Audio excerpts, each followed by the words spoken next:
Pagi, Assalamualaikum warahmatullahi wabarakatuh. Kembali lagi di channel Om Har. Pada pagi hari ini saya akan bercerita tentang, pernah nggak sih kita melihat ada beberapa teman kita ya waktu zaman sekolah, dia biasa-biasa aja. Nilainya bukan nilai yang juara, bukan nilainya yang maksimal, bahkan dulu nyaris tinggal kelas, nyaris nilainya merah. Kalau dulu ada warna merah ya, kalau 5 itu merah. Tapi saat ini kita lihat kehidupannya jauh lebih baik dari sisi ekonomi maupun dari sisi level atau pangkat, atau juga misalnya kedudukan. Dia lebih tinggi dibandingkan teman-teman yang dulu juara. Bukan berarti yang juara itu tidak ada yang berhasil, ada juga, tetapi jarang yang teman-teman yang juara atau yang IP-nya tinggi itu mencapai top karir atau mencapai puncak dari manajemen.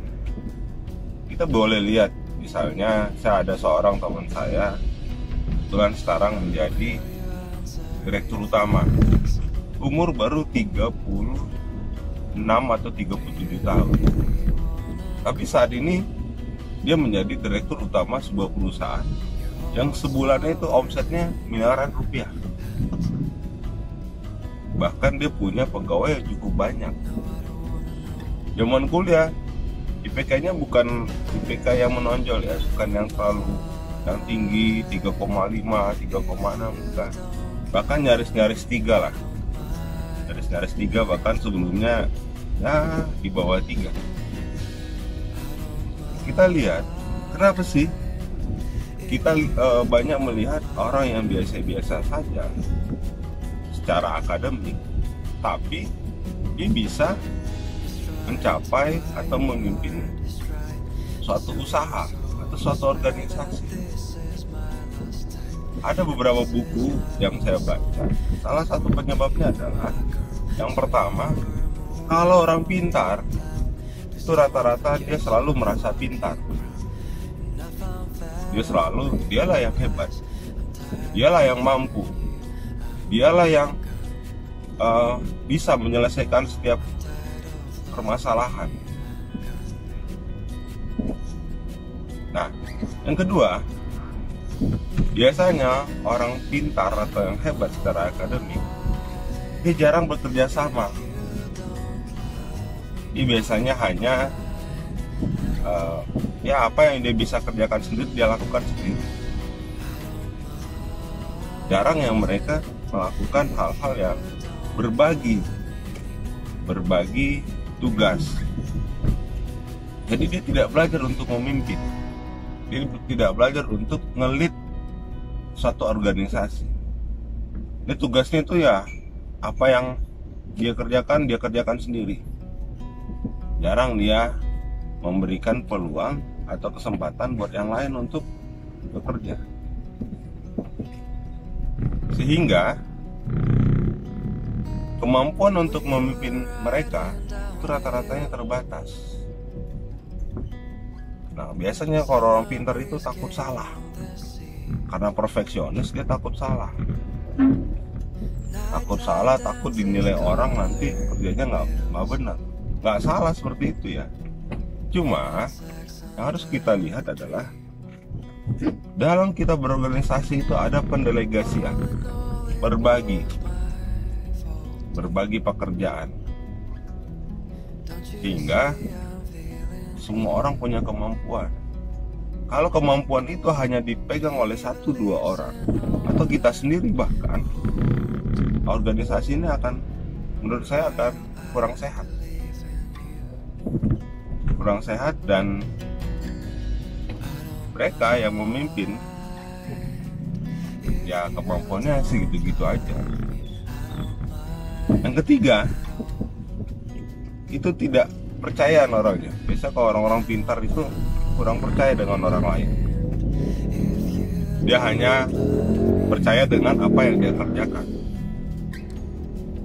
Bagaimana kita bisa besar atau memimpin suatu organisasi besar jika kita sendiri tidak berani untuk memberikan kepercayaan kepada orang lain?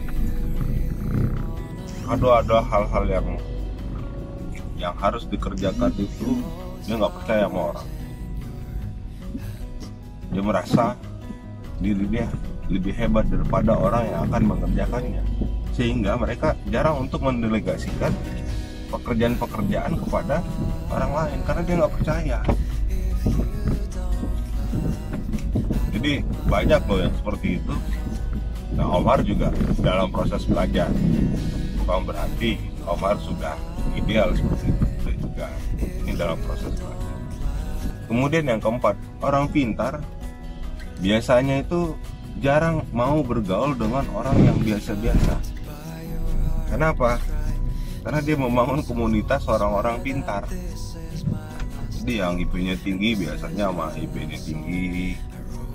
Ya orang-orang IP bawah ini yang IP-nya nyaris-nyaris ini seolah-olah dianggap bodoh, seolah-olah dianggap ya bukan levelnya dia.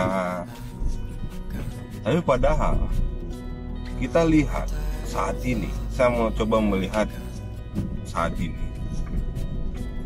banyak pemimpin-pemimpin saat ini mungkin dari nilainya biasa-biasa saja, dari kampus yang biasa-biasa saja, bahkan mereka memimpin orang-orang yang nilainya dulu lebih tinggi daripada dia, kampusnya lebih hebat dibandingkan kampusnya dia. Jadi orang-orang biasa tuh banyak memimpin orang-orang hebat. Saya dulu pernah berpikir zaman SMA, dulu orang yang lulusan IPA itu dianggap jauh lebih hebat dibandingkan orang-orang yang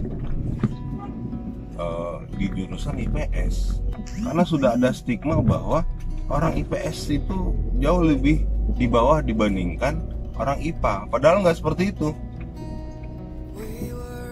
Pada saat itu saya pernah terbesit suatu ketika saya akan memimpin sebuah perusahaan, saya akan berdayakan orang-orang IPA.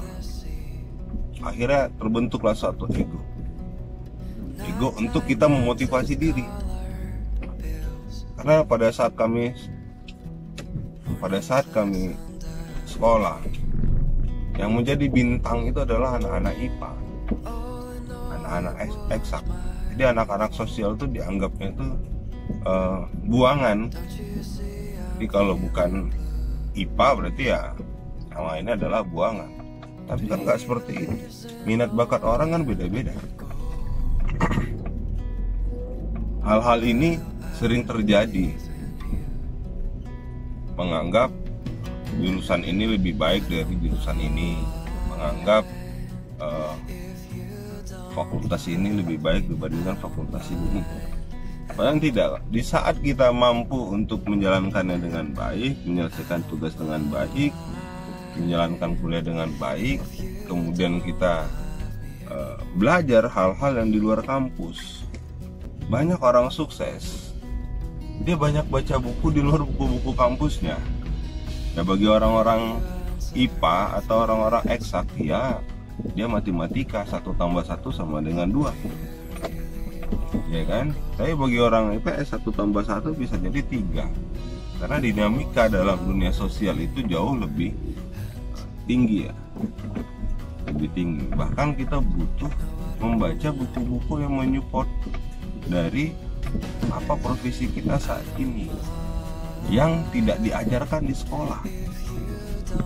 Coba lihat tentang personality, itu jarang orang ajarkan di sekolah. Kemudian tentang kejujuran, itu jarang orang ajarkan di sekolah, ya kan? Kemudian tentang hal-hal yang terkait dengan sikap, attitude, itu sangat sedikit diajarkan di sekolah atau di kuliah. Nah, ini yang perlu kita perhatikan bagi kita ingin mencapai puncak level di suatu organisasi. Video saya kali ini bukan untuk mendiskreditkan orang eksak atau orang sosial, tidak. Tapi saya cuma menyampaikan bahwa kita banyak melihat teman-teman kita yang pada saat kita sekolah atau biasa-biasa saja, dia tidak juara misal saat itu, atau dia IP-nya biasa-biasa saja pada saat sekolah dan kuliah, tapi dia bisa mencapai puncak karir. Terima kasih sudah menonton video Om Har. Jika ini bermanfaat, tolong bantu share kepada teman-teman yang lain. Dan jangan lupa klik subscribe, like, dan share. Terima kasih. Wassalamualaikum warahmatullahi wabarakatuh.